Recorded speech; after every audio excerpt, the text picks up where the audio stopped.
Bulimia Me. So I guess this video is something that I've been thinking about making for quite a long time, like not theoretically as in like the past few weeks, the past few months, but I think because I've suffered on and off with this for over 5 years, in some ways you can kind of say 8 years, I guess. It is something I have a lot to talk about. It is something I kind of want to be more open about and help others with. In the nature of a video like this is a slight disclaimer. Some stuff could be triggering. I am talking about an eating disorder. I am talking in quite a raw, honest and open way. So basically it's something that can't be filtered. To actually unpack what challenges people with bulimia face, what they go through each day, the stigmas they face, the shame, the secretive nature of it, it's going to be honest. But I think that being said, like this video's main purpose is to be educational. So that's both to help the people that might be supporting those suffering with bulimia in understanding the challenges, but also just to help people feel less alone. And I know I've said that before, and I know it can be so cliche, but I was reading a BBC News article this morning about bulimia, which I'll link below, so this quote gets full credit. But there's basically a quote in it that kind of resonated with me quite a lot, and I think holds true to quite a lot of people with bulimia. So the quote is, "The more invisible things are, the less likely you are able to share things." And it's just so true. Like other eating disorders, bulimia is a very invisible illness in ways. Like the true nature of it is you hide your behaviours, you kind of just want to hide like the extent to which it consumes you. And because of it being such a taboo subject, because people can't relate to the absolute irrationality of the behaviours you engage in, you don't feel able to open up. And it's when you're able to open up that you can start getting better. So for example, I know a lot of people with bulimia struggle to even approach their doctor and ask for help because they're so ashamed of what they do and admitting to the fact that that is what they do in their life. And like one for me was not being able to tell teachers at school when teachers were supporting me so much with anorexia and depression. I guess the first thing to, like I said, to getting better is to be honest. But bulimia, it's so hard to be honest. I've tried to so the purpose of this video, I've actually filmed it like 3 times this morning already, but I'm filming it again because I ended up basically just too passionate. Obviously this is from the perspective of my own lived experience, but I think because this video is meant to be kind of educational, I kind of ended up going on too many rants that it was difficult to follow my points. Rant is the wrong word. I basically just got too passionate, too emotional, that the points existed, but like the neatness of the point didn't really exist anymore. But I guess like the most suitable place to start is, what is bulimia? So bulimia is more formally known as bulimia nervosa. It is an eating disorder that's most categorised by binge purge cycles. The idea of purging is the idea of over-exercising, using laxatives or making yourself sick to effectively get rid of the food that you've just consumed. Bulimia is basically periods of binging, periods of restriction, and it's often like the periods of restriction that leads to the periods of binging. Because of this, people's experiences with weight gain and weight loss does vary with bulimia and can even vary between a person's experience. So for example, if you go on Google, it often says people's weight will fluctuate. This is because of the binge purge cycles. For some people, it does result in weight gain. So that's when the binging can sometimes go out of control. And well, the binging is always out of control, but for some people, this is more their experience. And in the case of me, the past 2 relapses I've had, it has resulted in weight loss. In the past, even for me, it has been binging with weight gain. Something that's going to become a key theme throughout the whole thing is the idea that bulimia is an impulsion. I often talk about it in terms of it being an addiction, but that will come up a lot, like I said, when I talk about it being like filled with shame, guilt, the impulsive nature and how secretive it is when I go on to talk about the main text of this video. But in effect, like the idea of the impulsion is, it's not something you can just snap out of. It's not something that even when you know how irrational it is, you can just change. You are acting on like a behaviour you just cannot stop. And that's, yeah, I'll go into more details about it soon. So this next section, I don't plan to be that slick. I'm going to refer to my notes to try and keep my point on the point. I'm the worst at flicking between first and third person, so if I do, I'm sorry, but I hope it still makes sense. I'll just try and clearly like title things and then talk through it and then move on. So yeah, I think a suitable place to start is kind of what can trigger bulimia. Bulimia, like I said, often comes from a binge and restrict cycle. Bulimia can come when people have suffered with anorexia for a while. This is because after restriction, your body naturally wants to nourish itself. It naturally wants to get those nutrients, and therefore it wants to eat food. But because of this extended time of restriction, this can often result in binges. And I think, you know, with like anorexia, it's all about control. Like, this is a loss of control, and it becomes, like I said, the impulsive cycle. And then also a similar thing that people get is when people try to lose weight, just like in more like common diets, you know that you sometimes just end up binging and snacking on more things, because in trying to like control your eating, all you do is think about food. You kind of try to suppress your cravings, but not done too well. And I'm not like associating bulimia or eating disorders with a diet gone wrong, but what I'm saying is, for people that are more like predisposed to mental illnesses, to eating disorders, this can be how like it originates. And this is the reason I'm bringing up this point, is how important it was in recognizing this for my recovery in the past. Basically, bulimia gets reinforced by these binge purge cycles and the restriction. Once you realize that you literally cannot restrict, you cannot stop yourself having any meals, you can start the path to recovery. Because if you recognize that you're going to have breakfast, snacks when you want, lunch, more snacks when you want, dinner, you might have to have a sweet thing to, you know, deal with that sweet craving after dinner. And if you stick to this routine, you can slowly get past like the impulsion to like binge. But the second you skip a meal, then you're kind of back to square one. And I'm not saying you then can't progress from that point, but it's recognizing that this is a cycle that is key to recovering and supporting someone in the recovery. So something that I really wanted to talk about in this video is two really contradictory statements. So people suffering with bulimia struggle to have food in the house, but then they struggle to go to supermarkets. And this is quite difficult. So in terms of struggling to have food in the house, so like I said, bulimia is like an impulsive action, and it's based on binging. For example, and this is the easiest way to talk through it, is examples. You've got a loaf of bread in your house and you think, right, I'm going to make lunch. You sit there and think, okay, I want to have just a normal sized lunch. So you think, I'm going to make a cheese sandwich. I don't actually really eat sandwiches, so I'm not sure why I've picked this example. But when you're in like a bulimia cycle of like binge, purging and restriction, you don't just make your cheese sandwich. Like, you start making your cheese sandwich, you put like 3 slices of the bread in the toaster because you're like, right, I'm gonna have toast now too. And then you don't even like cheese, and then you eat half the block of cheese. You see a chocolate bar on the side and you think, oh, whilst I make this cheese sandwich, I might as well just eat that. And this is kind of how it spirals. So you get to a point in the end where you're just too scared to have food around you. You're scared to even open a cupboard and see that the food is there, because you know the shame and guilt you're going to feel after eating this. You know how horrific you're going to feel thinking you either have to over-exercise, take the laxatives, or make yourself sick. Like, it's not... You get caught up in that moment, but then you know the feeling afterwards isn't going to be worth it, but you cannot stop yourself. But then, like I said, the biggest contradiction is that you struggle to even go to the supermarket then. And this is because you go into the supermarket, for example, you didn't have the cheese and you wanted a cheese sandwich. So you plan to literally buy a cheese sandwich, and then you end up buying like the new cupcakes you've seen they've got for Easter. You see a Galaxy bars on offer, you see a ready meal that looks really funky and new, and you end up spending like £20-30. But this is the problem then, because people could be like, oh, like £20-30, you've done a week's worth of shopping for yourself, great. No, because the thing with bulimia is you buy yourself these foods to eat, throw up or whatever that day.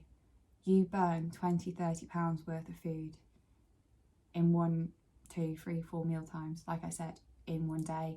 And this is just difficult to deal with, because, for example, you're there saving for your house, you're saving for a car, you know you're gonna like want to go on holiday with your friends, and you can't even walk into a supermarket trusting that you can just come out with a £2 block of cheese. You're there knowing that this could just spiral into a £20-30 shop, which is another challenge people with bulimia face. Like, you're trying to go about your daily life, but even walking down a high street, you go into a coffee shop and you're just there buying like a hot chocolate, a load of snacks. And then because you eat the food, think you're a normal person, when you're stuck in this cycle, you can't just stop there. You then go to the convenience store and buy the extra whole bag of food, and it just goes downhill. So I guess in the end now I've covered 3 points in one. You've got this massive contradiction between having food in the house, then you can't really go to the supermarket, so it's not like you can shop meal by meal, and then you're just absolutely terrified of the money you're burning. And that's the bit that actually gets people help in the end, is when the impulsive spending just gets out of control, because obviously like medical professionals have to realise that's not a good path to go down. But along with the not having food in the house thing, a challenge that people suffering bulimia face is you're not always living by yourself. So for example, I live with my boyfriend now, and something we like doing is baking. A lot of baking portions is for like 12 people. I lived in a uni house for like 6 months of my time suffering bulimia again, and that was difficult because I never ate other people's food, but the food was always around you, and you felt like your fridge shelf needed to be full, you felt like your cupboard shelves needed to be full. It was a difficult environment to be in this setting, and I also lived with my parents for like a year of suffering with this. You can't say to everyone like you can't have chocolate in the house, you can only have one bag of pasta, oh don't have that block of cheese. I don't even like cheese as much, I don't know why it's such an example, but how you would figure out how to manage things basically isn't always compatible with what a normal day-to-day life is and living with people. I guess this ties on well with my next point, portion control. This is a massive one for me and one I really struggle with. So I actually saw a really good example on Twitter about Easter, and I'm going to link this person's tweet below because I do want to give them full credit. They basically said that like Easter for a lot of people is really good time. You get excited, you get chocolate, you might have a nice big meal with your family like you would on Christmas Day, but it's a day that's very centered around food. But for people suffering with bulimia, it's not this big exciting day. It's anxiety, it's you don't want to go. Like your head just gets completely scrambled because you know, for example, you get given that Easter egg and straight away your head's like, I need to finish that Easter egg. And then you see all these adverts all over TV, all over social media, you walk into a supermarket and you just got a wall of Easter eggs in front of you, and your bulimia just thinks, wow, like just take all of them. You think about the time limit they're going to be available in the shops, you're like, right, I need to do it now. And it's a bit like Christmas lunch, right? It often gets put in front of you a bit like a buffet, you help yourself.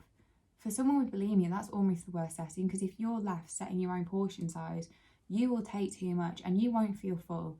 You will keep eating until you are in agony, because you don't even realise you're doing it. Like often you eat faster, you do maybe a slightly bigger than normal portion to begin with, and then you just keep going for seconds.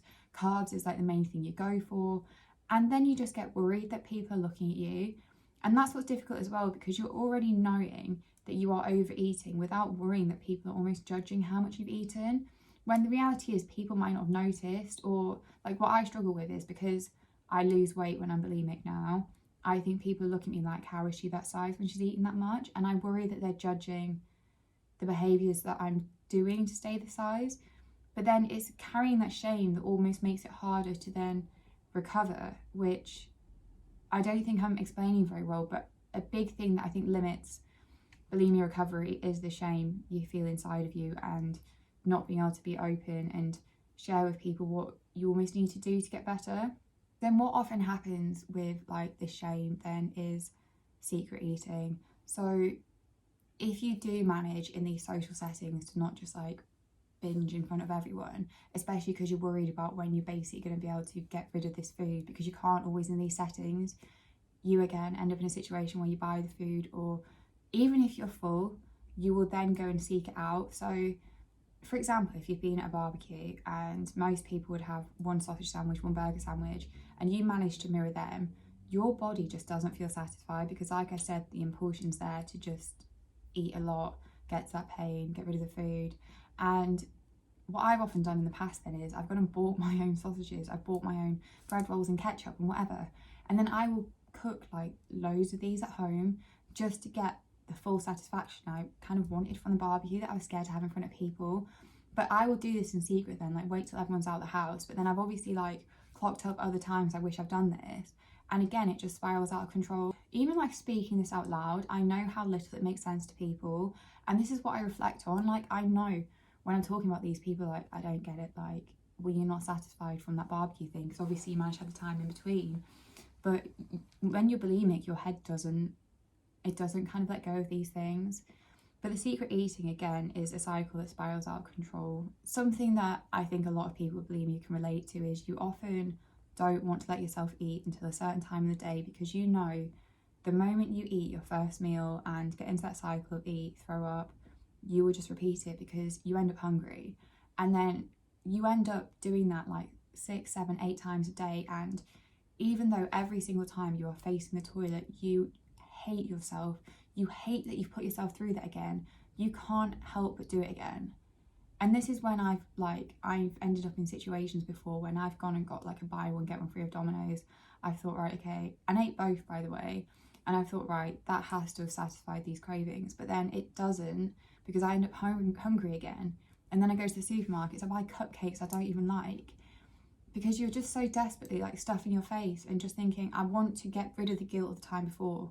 And that's another thing that I think I've struggled to explain in the past, because you eat this food, you feel horrifically full, you do what you can to get rid of it, but you feel like you can never do enough to get rid of it, and then you just feel kind of such a big wave of emotions that you do it all again to kind of distract yourself from what you've just done.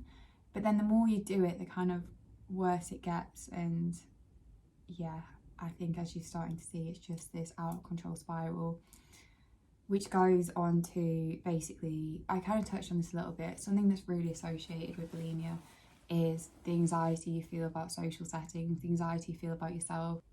What often happens is you know that bulimia is really isolating because, like I said, you feel a lot of shame. So for example, I lived in a uni house for 6 months of when my disorder came back, and I felt so much shame about it. I was literally hiding bags of sick in my room because I didn't dare go to the toilet for like the 4th time that day to act on my behaviours. I, after nights out at McDonald's, would go around the side of my house to act out these behaviours because, again, I told you, like, I felt so ashamed, and I couldn't look at my housemates in the face. Like, I know full well they won't have been saying anything bad about me, but this illness convinces you that everyone's just judging you so badly because of the nature of what you do that you don't even want them to acknowledge you exist. And this is then what would happen with social settings. Like, you'll know full well that you need to go, but especially when it had food there, you didn't trust whether, for example, you were binging that setting and not have like a safe space to act on these behaviours, but also you didn't even know what kind of food is going to be there, and it's so easy to try and talk yourself out of it. And because you know full well, or you think that people are like knowing what you've done, you, after last time, you feel too scared to face them again because, like I think I've said in this video, you just feel embarrassed about what you've done and what you know people know you're doing. But like I said, the reality is your friends, yes, might be worried about you, your family may be worried about you, but it's recognising that they won't be judging you, unlike what your disorder thinks they will be, which I don't know if I'm even making sense. But the final thing that kind of links into anxiety is how it just completely warps your self-image. So something I've spoken about before that I really struggle with is body dysmorphia. And again, I think people don't understand how deeply it affects people with bulimia. You're in these binge purge cycles, you are eating excessive amounts of food, and all you can think in your head is, this is piling on the pounds, like I must be huge. And even if the weight on the scales goes down, you stand in front of the mirror and you look where you think the fat will have grown. It is the cycles of the excessive eating and the purging that makes you just lose all trust with what your body will be doing with this food and like with all these nutrients. And I guess that's the last thing I kind of want people to understand, and the challenge people will face with it, because even when they start eating normally again, if they do manage to control portion sizes, if they do manage to break the binge purge cycle, the trust is gone in their head of how this food will sit on their body. And I think that's what I'm needing help with most now moving forward. What I'm hoping the eating disorder services will be able to do for me is improve my self-image without this cycle. But yeah, I hope this video has helped. I hope it makes sense. I know some things might not, so if you do want to ask any questions, I've linked 3 of my Instagram accounts below. I am an open book with these things, so again, actually, if you want to see a video on more of one of these topics, I'll happily do it. Like I said, this video kind of had 2 purposes: for people wanting to support those struggling with bulimia, and for those just to kind of, you know, see they're not alone who is struggling. I hope this was relatable to those people, like I hoped it would be. And I just hope one day that people can celebrate bulimia wins how you can celebrate anorexia wins. Once people stop thinking it's a topic you can't discuss, once the taboo starts to break down and people feel less embarrassed about the behaviours they do because they think everyone thinks it's irrational, I think it will give people the chance to start, like, I don't know, taking on their demons and getting better. But yeah, have a good day. I hope you enjoy the blue skies. I hope when I post this, there's still blue skies. But yeah, Thanks again for listening, and speak soon.